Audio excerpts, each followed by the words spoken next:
Ma ogtahay in wiil yar oo ka soo baxay Akadeemiyadda Lyon uu noqday mid ka mid ah ciyaartoyda ugu hibada badan kubadda cagta casriga? Ryan Cherki wuxuu caan ku noqday farsamadiisa cajiibka ah, kubad maamulkiisa, iyo awooddiisa uu ku dhaafo daafacyada si aan caadi ahayn. Laakiin sidee ayuu ku bilaabay safarkiisa? Maxay ahaayeen caqabadihii uu la kulmay? Sideese uga gudbay ilaa uu ka noqday xiddig ay kooxaha waaweyn ee Yurub isha ku hayaan? Haddaba daawade, nala sii joog ilaa dhammaadka muuqaalkan. Waxaan ku ogaan doonaa sheekada dhabta ah ee Ryan Cherki, laga bilaabo carruurnimadiisii, waayihiisii Akadeemiyadda Lyon, guulihii uu gaaray, caqabadihii uu la kulmay, iyo sida uu u noqday xiddig ay malaayiin taageerayaal ah la socdaan. Hase yeeshee, is-xasuusin, ha ilaawin inaad like saarto muuqaalka, channelkana subscribe dhahdo. Mahadsanid. Aan u sii gudgalno muuqaalkeena. Carruurnimadiisii iyo deegaankii uu ku barbaaray. Ryan Cherki wuxuu dhashay 17 Agoost 2003 isagoo ku dhashay magaalada Lyon ee dalka Faransiiska, wuxuuna ku soo barbaaray xaafadda Besignan. Deegaankan oo si weyn looga jeclaa kubadda cagta ayaa door muhiim ah ka qaatay kobcinta hibadiisa. Cherki tan iyo yaraantiisii wuxuu muujiyay jacayl weyn oo uu u qabo ciyaarta.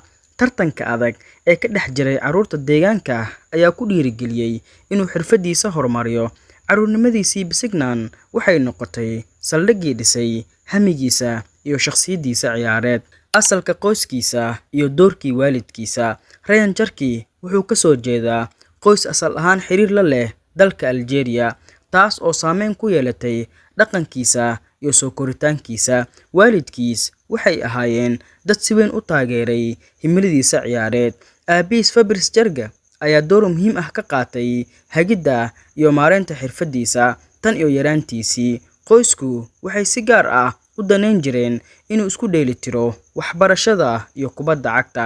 Taageerada joogtada ah ee uu ka helay waalidkiis ayaa kor u qaaday kalsoonidiisa. Deegaankii jaceylka iyo daryeelka lahaa ee qoyskiisa ayaa ka caawiyay in uu hibadiisa si buuxda u horumariyo. Bilowgii xiisihiisii kubadda cagta. Ryan Cherki wuxuu kubadda cagta bilaabay isagoo aad u yar, ka hor intaanu xitaa dugsiga galin. Wuxuu saacado badan ku qaadan jiray ciyaarta waddooyinka iyo garoomada yaryar ee xaafaddiisa.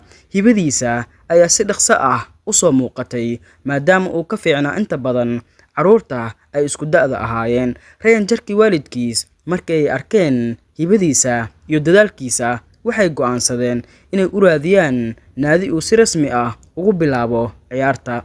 Ku biiristii kooxdiisii ugu horeysay. Markii uu jiray qiyaastii 6 sano, Ryan Cherki waxaa la geeyay kooxda maxalliga ah ee AS Saint-Brest oo caan ku ahayd horumarinta ciyaartoyda da'yarta ah ee gobolka Lyon. Tababarayaashii kooxda ee xilligaas ayaa waxay si degdeg ah u dareemeen hibadiisa gaarka ah iyo kartidiisa sare. Inkasta oo uu yaraa, haddana Ryan Cherki wuxuu soo bandhigay xirfad cajiib ah oo dhinaca xakameynta kubadda iyo go'aan qaadashada ah. 2 sano ee uu joogay kooxda, wuxuu noqday xiddigga ugu weyn ee kooxaha da'da yar, isagoo dhaliyay goolal badan. Waayo-aragnimadii uu halkaas ka helay ayaa door weyn ka qaadatay horumarkiisa ciyaareed. Ugu dambeynna waxay u furtay waddadii uu ugu biiri lahaa akadeemiyadda mid ka mid ah kooxaha ugu waaweyn dalka Faransiiska. Indhaindhayntii degdega ahayd ee naadiga Lyon. Wacdarihii uu Ryan Cherki ka sameeyay kooxda Saint-Brest ayaa soo jiidatay indhaha indhaindhayaashii kooxda Olympique Lyonnais. Sanadkii 2010, isagoo jira 7 sano oo kaliya, wuxuu ku biiray akadeemiyadda caanka ah ee Lyon. Fursaddan ayaa ahayd riyo u rumowday isaga iyo qoyskiisa, maadaama kooxda Lyon ay tahay kooxda ugu weyn magaalada uu ku dhashay. Maamulka kooxda ayaa aad ula dhacay awooddiisa uu labada lugood ugu ciyaari karo iyo garashadiisa sare ee ciyaarta. Ku biiristiisa akadeemiyadda kooxda Lyon waxay calaamad u ahayd bilowga marxalad cusub oo muhiim ah. Halkaas ayuu ka helay tababar xirfadeed oo sare oo si weyn u horumariyay hibadiisa. Awoodda isticmaalka labada lugood tan iyo yaraantii. Mid ka mid ah sifooyinka ugu caansan ee Ryan Cherki lagu yaqaano maanta waa inuu si isku mid ah ugu ciyaari karo labada lugood bidix iyo midig. Sifadan aadka u dhifka ah ma ahan mid iska timid ee waa mid uu ka soo shaqeeyay tan iyo markii uu ahaa ilmaha yar oo uu ku jiray akadeemiyadda.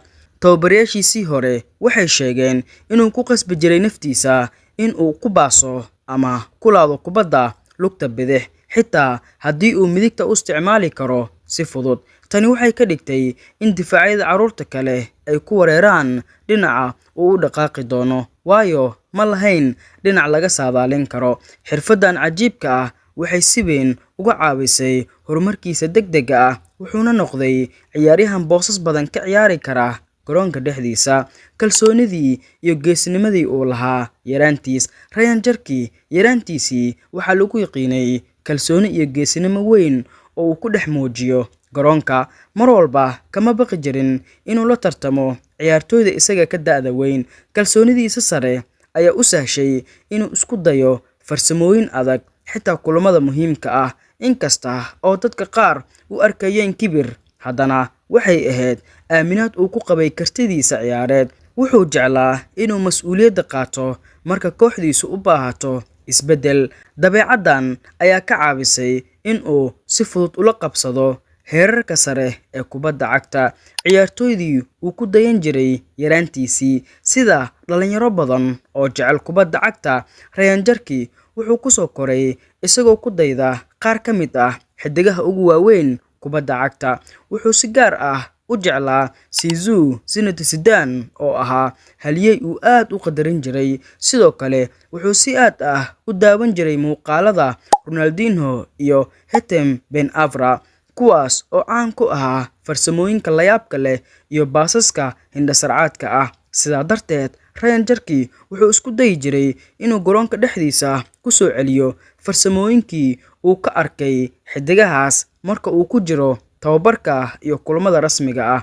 Ku dayashada xiddigahan ayaa ka caawisay Cherki inuu horumariyo xirfadiisa, isla markaana yeesho qaab ciyaareed gaar ah oo ay dadka taageerayaashiisu ku raaxaystaan. Isku dheelitirka waxbarashada iyo kubadda cagta.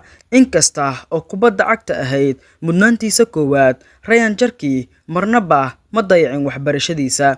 Waalidkiis iyo akadeemiyadda Lyon waxay ku dhiirigelin jireen inuu isku dheelitiro dugsiga iyo ciyaaraha. Subaxdii wuxuu xaadiri jiray fasalada, halka galabtiina uu ka qaybgali jiray tababarada kooxda. Inkasta oo ay adkeyd isku wadista labadaas mas'uuliyadood, haddana Ryan Cherki wuxuu muujiyay dadaal iyo adkaysi weyn. Waxbarashadu waxay ka caawisay inuu yeesho edbin iyo faham wanaagsan. Arrintaas ayaa door ka qaadatay horumarkiisa gudaha iyo dibadda garoonka. Ka ciyaarista kooxaha ka waaweyn da'diisa rasmiga ah. Maadaama hibadiisu ka saraysay carruurta kale, tababarayaasha Lyon waxay si joogto ah ugu dalaci jireen kooxaha ka waaweyn da'diisa. Markii uu jiray 12 sano, wuxuu la ciyaari jiray dhalinyarada 14 sano jirka iyo 15 jirka ah oo ka xoog iyo jir weynaa. Tani waxay siisay Ryan Cherki tartan adag oo dardargeliyay horumarkiisa. Inkastoo uu ka gaabnaa dhinaca dhererka iyo xoogga jirka, haddana wuxuu adeegsan jiray xabaarihiisa maskaxeed iyo farsamadiisa sare, taasoo ka caawisay inuu si degdeg ah u bislaado una noqdo ciyaaryahan u adkaysan kara kulamada adag. Bandhigiisa UEFA Youth League markii uu jiray 15 sano oo kaliya, Ryan Cherki wuxuu fursad u helay inuu u ciyaaro kooxda Lyon ee ka qaybgalaysay tartanka weyn ee UEFA Youth League, horyaalka dhalinyarada ee Yurub. Bishii September 2018, kulan ay la ciyaarayeen kooxda Manchester City wuxuu saameyn weyn ku yeeshay ciyaarta, isagoo bedel ku soo galay. 2 bilood kadib wuxuu dhaliyay gool qurux badan ciyaar ay la lahaayeen kooxda Hoffenheim, taas oo ka dhigtay ciyaaryahankii ugu yaraa ee gool ka dhaliya taariikhda tartankaas, isagoo jira 15 sano iyo 33 maalmood. Goolkaas wuxuu magaciisa ku faafiyay guud ahaan qaaradda Yurub, isla markaana soo jiitay indhaha kooxo waaweyn sida Real Madrid iyo Juventus.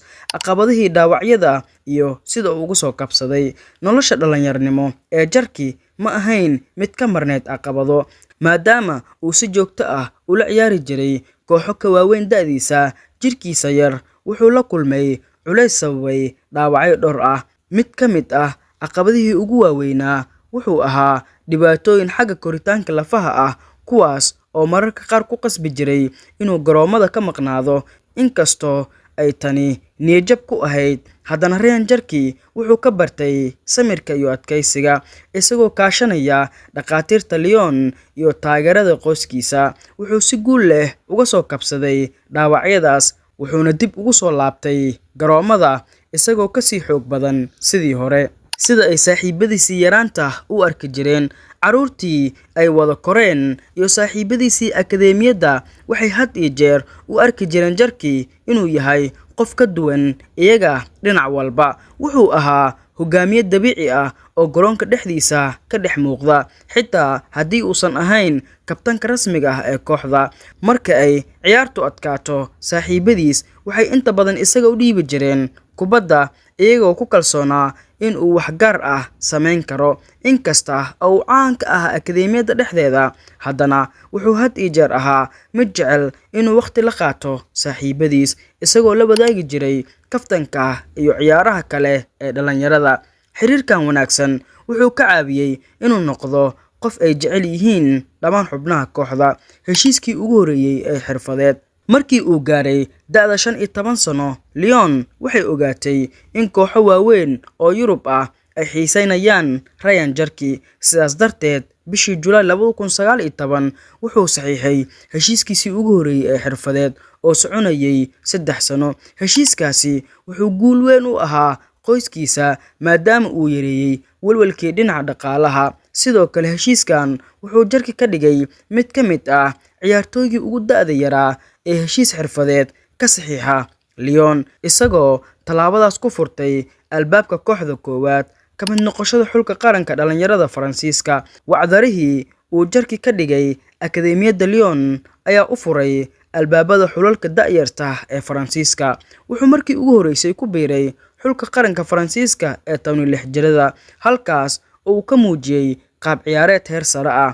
Xirashada maaliyadda xulka qaranka waxay u ahayd sharaf weyn iyo mas'uuliyad cusub. Kulamada caalamiga ahaa ee uu ciyaaray Faransiiska waxay ka caawiyeen inuu la kulmo kooxo iyo ciyaartooy ka socday dalal kala duwan. Khibraddaas ayaa soo gabagabaysay marxaladdii carruurnimadiisa, waxayna si wanaagsan ugu diyaarisay safarkiisa kubadda cagta xirfadeed. Haddaba saaxiibayaal, waxaa intii noogu eg muuqaalkeena. Intaan ku kulmi doonno muuqaalkan la mid ah, waxaan idinkaga tegayaa sidaas iyo nabadgelyo.